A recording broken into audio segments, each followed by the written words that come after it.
প্রথমবারের মতো বাংলাদেশে এসেছেন পাকিস্তানের এই সময়ের সবচেয়ে চাহিদাসম্পন্ন মডেল ও অভিনেত্রী হানিয়া আমির। এরই মধ্যে কানাঘুষা চলছে ঢালিউড সুপারস্টার শাকিবের নায়িকা হচ্ছেন এই অভিনেত্রী। নায়কের নতুন cinema Prince once upon a time in Dhaka সিনেমায় একসঙ্গে দেখা যেতে পারে দুই দেশের দুই মহাতারকাকে।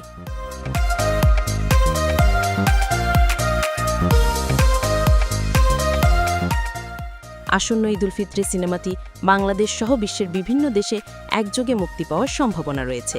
শীঘ্রই সিনেমাটির শুটিং শুরু হওয়ার কথা রয়েছে। আবু হায়াত মাহমুদ পরিচালিত Prince once upon a time in Dhaka সিনেমায় শাকিবের সঙ্গে একাধিক নায়িকা দেখা যাবে বলে জানা গেছে।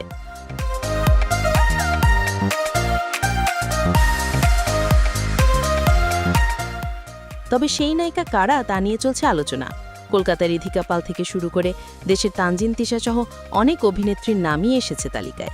এবার জানা গেল শাকিবের প্রিন্স ছবিতে জুটি বাঁধতে যাচ্ছেন পাকিস্তানের লাশসময়ী অভিনেত্রী হানিয়া আমির। সিনেমার বেশ কিছু ঘনিষ্ঠ সূত্রই এই তথ্য জানিয়েছে।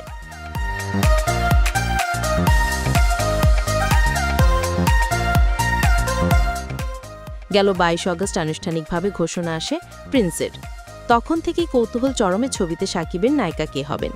আগের পরিকল্পনায় ইধিকা পাল থাকলেও এখন সব দৃষ্টি হানিয়ার দিকে।